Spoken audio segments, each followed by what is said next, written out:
آج کے مطالعہ میں خوش آمدید۔ میں نے سوچا کہ آپ کو اپنے مطالعہ میں مدعو کرنا زیادہ ذاتی اور زیادہ دوستانہ ہوگا۔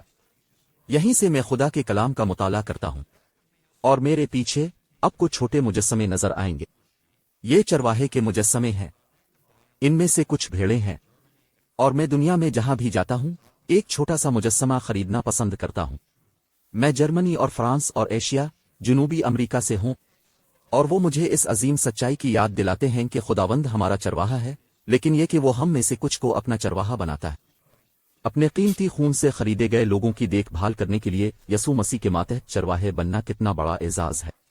یہ الفاظ سے بالاتر ایک بہت بڑا اعزاز ہے، اور اس طرح ان باتوں کے لیے ہمارا موضوع چرچ میں بائبل کی بزرگی کو بحال کرنا ہوگا، اور ہم بائبل کی بزرگی کے دفاع اور تعریف کے ساتھ شروع کریں گے۔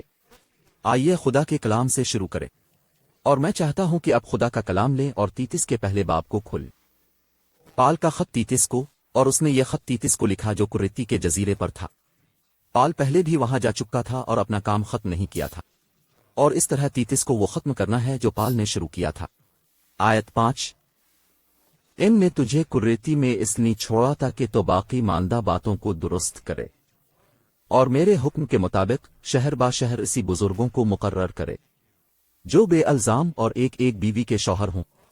اب پال ایلڈرشپ کے اس موضوع میں بہت دلچسپی رکھتا تھا، اور اس پر لکھتا بھی ہے۔ لوکا ہمیں اس عظیم واقعے کے بارے میں بتاتا ہے جب اس نے افسیوں کے بزرگوں سے ملاقات کی اور اسے اپنا الوداعی خطبہ دیا، اور وہ اس ویب سائٹ پر اسپیکر بننا پسند کرتا، لیکن وہ یہاں نہیں آ سکتا تھا۔ لیکن اس نے کچھ بہتر کیا، اس نے خطوط لکھے۔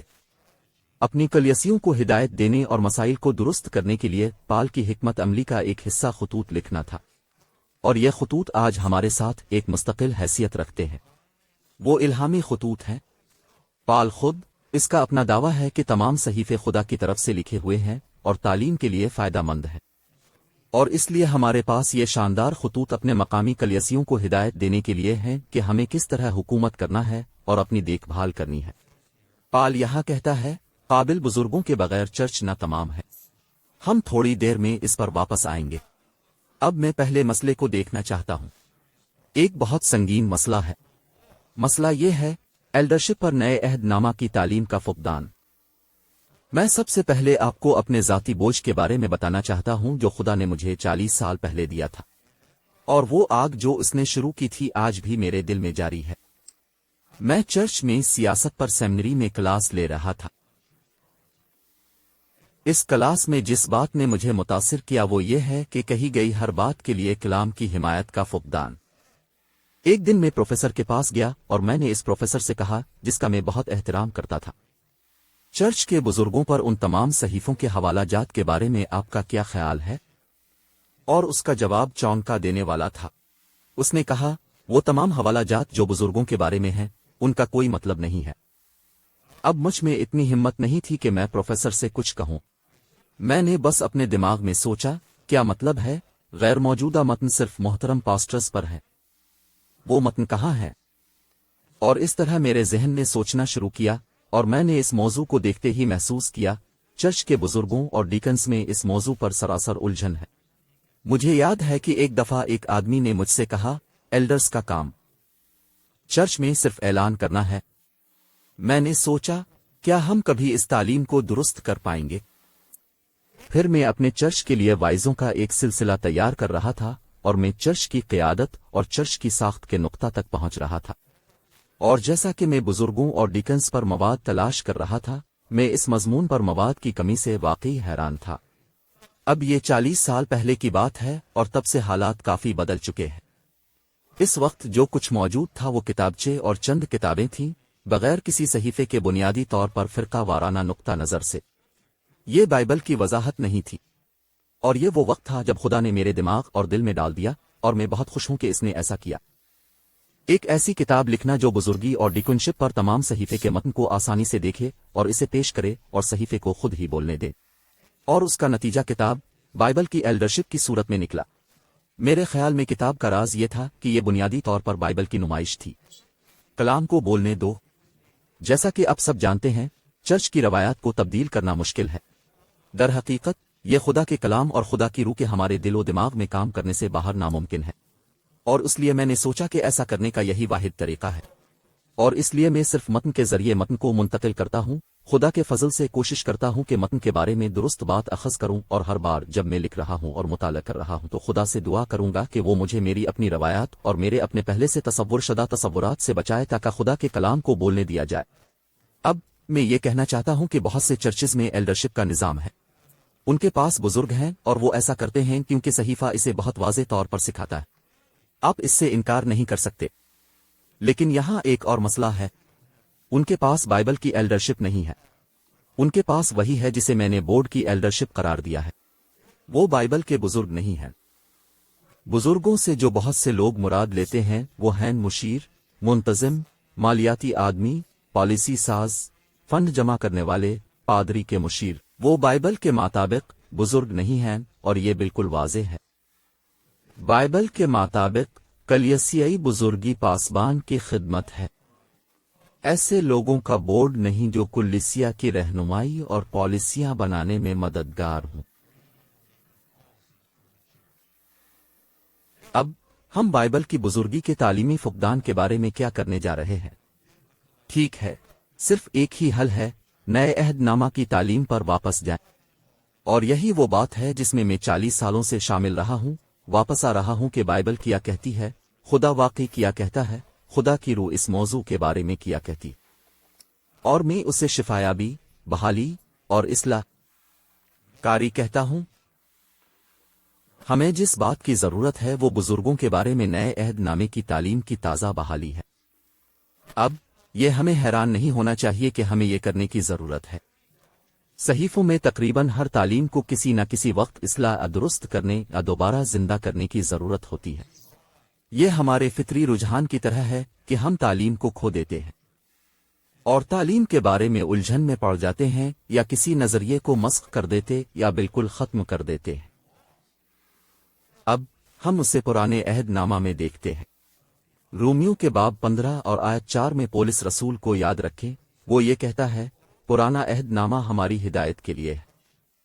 پہلا کرنتھیوں 10:11 کہتا ہے، پرانا عہد نامہ ہماری ہدایات کے لیے ہے، اور تمام پرانے عہد نامے کے ذریعے ہم تعلیم کا نقصان دیکھتے ہیں۔ ہم خدا کے لوگوں کو خدا سے دور ہوتے ہوئے دیکھتے ہیں، نافرمانی۔ آپ اسے عہد نامہ قدیم کے ابتدائی حصے میں دیکھ سکتے ہیں۔ اب دیکھتے ہیں، خاص طور پر بادشاہوں میں، آپ یوسیہ کے دور میں عظیم انقلاب کو دیکھ سکتے ہیں، کتنا عظیم انقلاب۔ لیکن اس کے بارے میں سوچیں، خدا کے لوگوں نے خدا کا کلام کھو دیا، انہوں نے موسیٰ کی شریعت کو کھو دیا، اور یہ ایک دن ہیکل میں پایا گیا۔ ہیکل کا صحیح استعمال نہیں ہو رہا تھا، تہاہن کام نہیں کر رہے تھے، تہوار نہیں ہو رہے تھے۔ اسرائیل خدا سے بہت دور، بت پرستی میں بہت دور چلا گیا تھا، وہ دوسری قوموں کی طرح بننا چاہتے تھے۔ اب یہ چکر سب پرانے عہد نامے میں ہے، اور ہم اسے یسوع مسیح کی کلیسیا میں دیکھتے ہیں، ہم اسے نئے عہد نامہ میں بھی دیکھتے ہیں۔ مکاشفہ کی 7 کلیسیاؤں کو دیکھیں، اور اسی طرح نظریے کی بحالی، زندگی کا احیا مسلسل کام ہے، اور ہمیں اس پر تعجب نہیں ہونا چاہیے کہ ہمیں اس کی ضرورت ہے۔ ہم 16ویں صدی کی عظیم اصلاح کے بارے میں سوچتے ہیں کہ کس طرح انجیل کو دوبارہ زندہ کرنا تھا، کس طرح صحیفے کے اختیار کی جگہ کو دوبارہ زندہ کرنا تھا، کلیسیا کے اختیار کو نہیں۔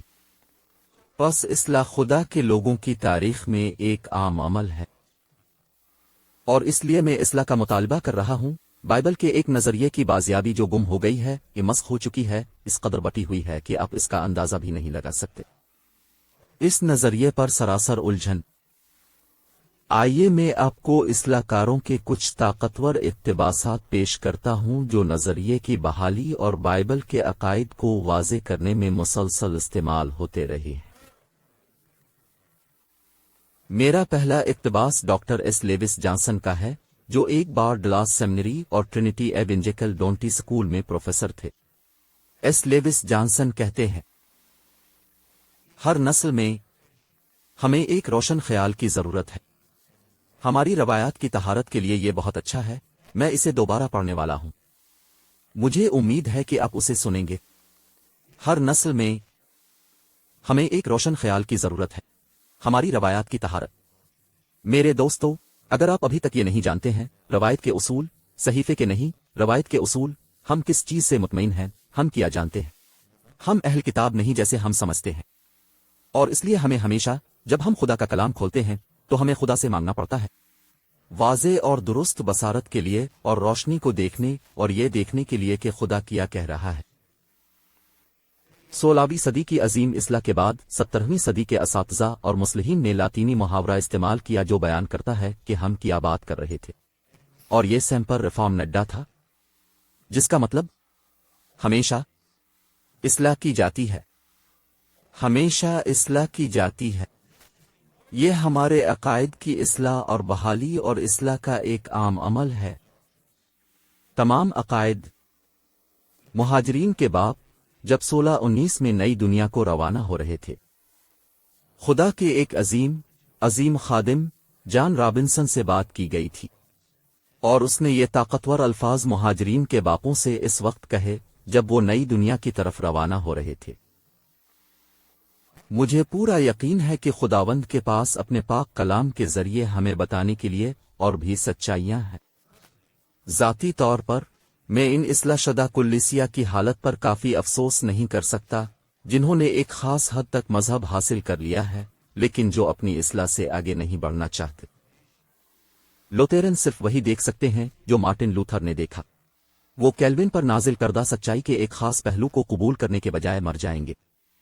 جہاں تک کیلوین سٹوں کا تعلق ہے، وہ اس ورثے سے چمٹے ہوئے ہیں جو انہیں خدا کے اس عظیم آدمی نے چھوڑا تھا جو اس کے باوجود سب کچھ نہیں جانتا تھا۔ یہ افسوسناک تعلیمی فقدان ہے، کیونکہ اگر یہ لوگ اپنے زمانے میں چراغ تھے جو اندھیرے میں جلتے اور روشنی دیتے تھے، تب بھی وہ خدا کے تمام مشورے میں داخل نہیں ہوئے تھے۔ اگر وہ ہمارے زمانے میں رہ رہے ہوتے تو وہ اس روشنی کو قبول کرنے کے لیے تیار ہوتے جو اس روشنی سے زیادہ شدید تھی جس نے انہیں پہلے روشن کیا تھا۔ بہت مشہور مورخ مرلے ڈوبیگنی، ایک فرانسیسی مورخ اور خاص طور پر اصلاح کے مورخ نے یہ الفاظ لکھے۔ ان کا مجھ پر بہت اچھا اثر پڑا ہے اور مجھے امید ہے کہ وہ آپ پر بہت اچھا اثر ڈالیں گے جیسا کہ انہوں نے مجھ پر کیا ہے کہ ہم صدیوں سے آگے بڑھ رہے ہیں۔ چرچ میں روشنی اور زندگی کم ہونے لگی ہے۔ کیوں؟ کیونکہ کلام کی مشعل مدھم ہو رہی ہے اور انسانی حکام کی دھوکہ دہی کی وجہ سے ہم نے اسے تبدیل کرنا شروع کر دیا ہے۔ مجھے امید ہے کہ اس شاندار اقتباس پر غور کریں گے کہ اب چرچ میں روشنی اور زندگی کم ہونے لگی ہے۔ ہم ہمیشہ اصلاح اور سچائی کو زندہ کرنے، واضح کرنے، مناسب طریقے سے نافذ کرنے کے عمل میں رہتے ہیں۔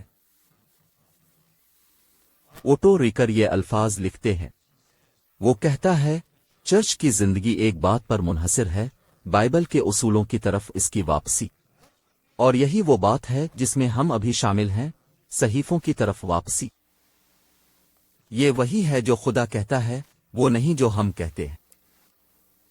الفریڈ کوہن نے اپنی عظیم کتاب آئی ول بلڈ مائی چرچ میں یہ الفاظ لکھے ہیں کہ رسولوں کے قائم کردہ چرچ ہر وقت اور ہر جگہوں کی کلیسیوں کے لیے درست مثال ہے۔ ہمارا اختیار خدا کا کلام ہے، اور اسی لیے ہمارے پاس اپنی روایات کو جانچنے کے لیے، اپنے طریقوں کو جانچنے کے لیے ایک معیار ہے، اور ان باتوں کی روشنی میں خود کو مسلسل جانچنا۔ تمام صحیفے خدا کے الہام سے لکھے گئے ہیں اور تعلیم اور الزام اور اصلاح اور راست بازی کی تربیت کے لیے نفع بخش ہیں تاکہ مرد خدا کامل بنے اور ہر ایک نیک کام کے لیے بالکل تیار ہو جائے۔ اپنی ناکامیوں اور خامیوں کو درست کریں اور عمل درآمد کریں۔ ہماری مقامی کلیسیوں میں خدا کے کلام کی سچائیاں ہونی چاہیے، جو کہ ہماری کلیسیوں کے لیے بہترین بات ہے۔ شکریہ، خدا آپ کو برکت دے۔